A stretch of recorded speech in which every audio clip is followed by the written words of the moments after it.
Hi guys, I decided to do my presentation on ethical considerations of communication between client and counselor. I decided to do this because when we were going through different assignments in our homework, I found the topics on communication and especially texting your clients to be very interesting, and I found a lot of interest in that, so I decided to look into that further. I've put a lot of focus in this presentation on between a school counselor and a student because that is the profession I work in. So that is kind of what I wanted to focus in on. So I first started by adding this quote from the ACA book that we used in class about boundaries. It says, "Boundaries provide structure to the counseling relationship and serve to protect the welfare of clients who are in a vulnerable position in the relationship. When counselors set boundaries or clearly define the roles of the participants in the counseling relationship, the resulting structure helps to create a safe space for clients." So I thought that was really important because I think boundaries are important to set right from the start, so there isn't any miscommunication or misunderstanding of what the intent of the session is, or the relationship that's being built between the counselor and the client. So from there, I went into issues with dual relationships. Dual relationships, as the books talked about, can be good and bad. There are some dual relationships that aren't harmful, but there are also some ways that they can be harmful, and that is when counselors don't set clear boundaries, especially when they're working with social media platforms. So if you're a counselor that does a lot of online counseling, it's important to set these boundaries because sometimes the use of social media and not meeting with somebody face to face can throw off the chemistry or the understanding of what the relationship really is. So when boundaries aren't set, personal roles can be changed and aren't played out correctly, and the nature of the relationship is therefore changed, and it can be confusing. So counselors are encouraged to not counsel family members, friends, family, friends, all of that, just because it is a dual relationship, and it can get confusing, and it also sometimes can throw off confidentiality as well and make people uncomfortable either way. So the client can be uncomfortable and the counselor can also be uncomfortable. Say if something's shared on social media and then something else happens in your session that doesn't quite go with that, that could be a conflict there.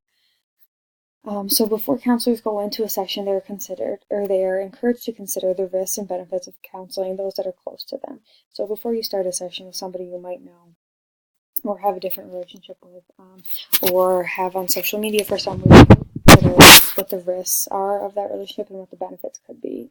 Do the risks outweigh the benefits and the other way around? So responsible and ethical use of technology. The professional educator uses technology in a responsible way, ensures the students' and clients' safety, confidentiality, and promotes the appropriate use of technology. So that all came from the Model Code of Ethics for Educators. So using technology in a responsible way. When you're thinking about this in terms of a school, a lot of teachers do use platforms such as Google Classrooms or the Remind app. And we've seen it before where some people think that using the Remind app isn't an appropriate use of technology because it sends text to students.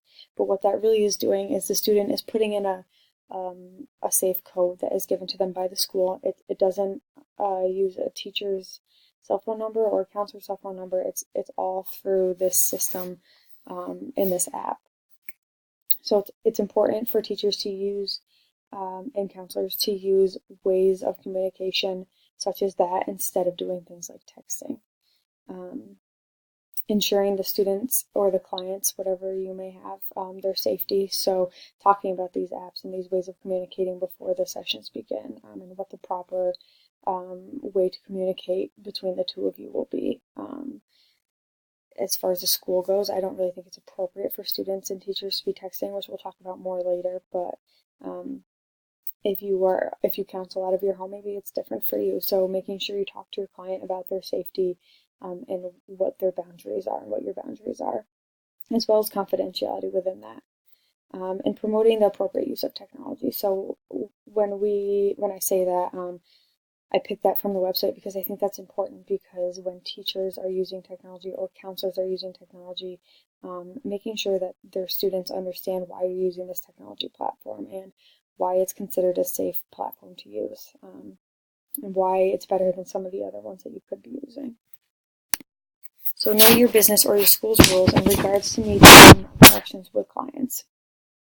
So doing my search and my research on this topic, I didn't find too many schools to have written rules in regards to counselor or teacher interactions with students. A lot of them, and the people I interviewed, which I'll talk about later, just had general rules for themselves, or their principal had put in some rules in staff meetings at the beginning of the year. There aren't really state laws talking about the proper use of media and relationships between client and counselor. But I think it's important when you start a new profession to go into it and take a look at what the protocol is for that kind of stuff. Is it appropriate to be texting your clients, or is it not? Can you use social media platforms, or is it frowned upon by your boss or administration?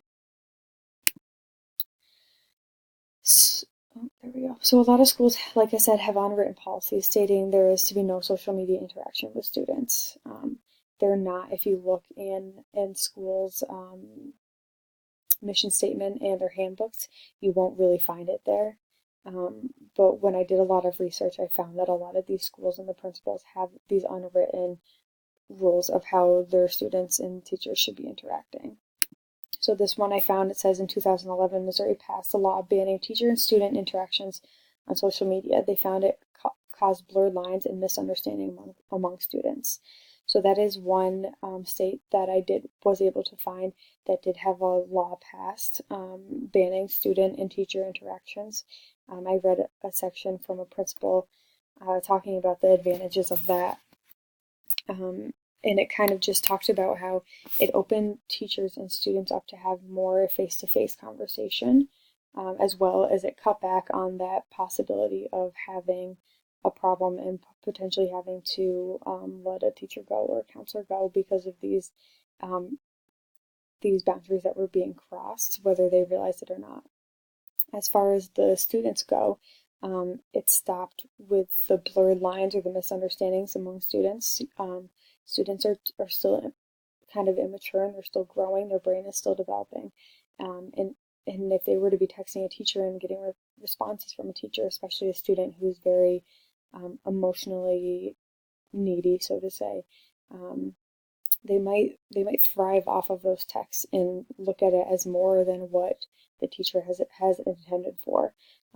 So that this law being passed in Missouri banning this definitely helped with the emotional stability of some of their students. So boundaries when counseling with social media. Clients can potentially be exposed to harm if allowed access to counselors' personal pages and lives.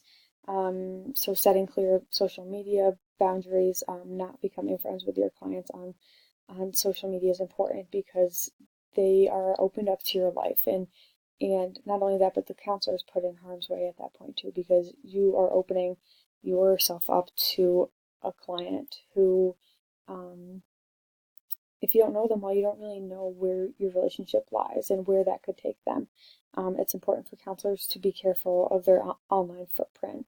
So having separate social media pages, having private pages that clients don't have access to, and learning the security of those sites.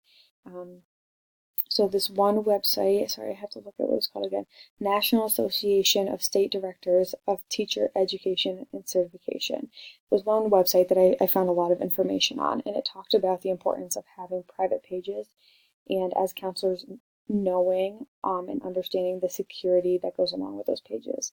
So for instance, if you have Facebook, knowing that unless you set these security pieces in place before you open your page, your Facebook is open to whoever wants to view it. Or if you know what VSCO is, if you have a VSCO, that is open to anybody, and there is no way to make that secure. So if you have that, posting only appropriate things, or just not having it at all. Same thing with Twitter.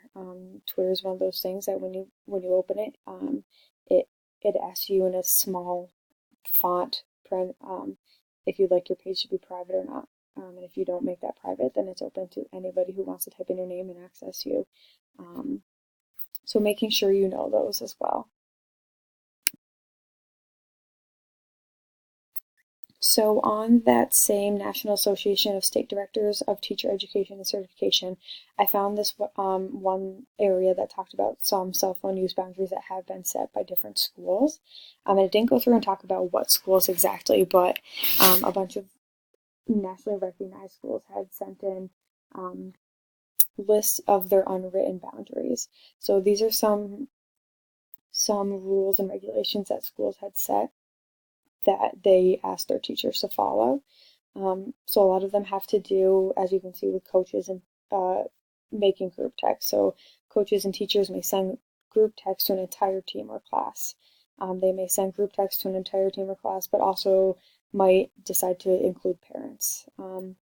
Any text between coaches, teachers, and students must copy parents. Chaperones, coaches, and other adults may use school-provided phones as needed to text students while off campus for safety and other reasons. So that one was kind of new to me. Obviously up here we don't give our teachers school-provided phones, but I like that some schools did allow texting if it was a school-provided phone, because that kind of ensures the safety of it, as it's a school piece of equipment that the school can overlook. But a lot of appropriate time to be communicating with your students is if it's in a group text. That way there is no one-on-one conversation being had, and there's no room there for boundaries to be overlooked or for a misunderstanding or misinterpretation.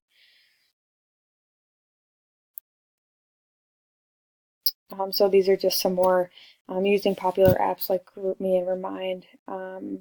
Faculty may text students in an emergency if there are no other communication. So one teacher had talked about if there is a active shooter and you have a student who has a cell phone that's broken, and but they know another kid's number, texting them to make sure they're safe, stuff like that.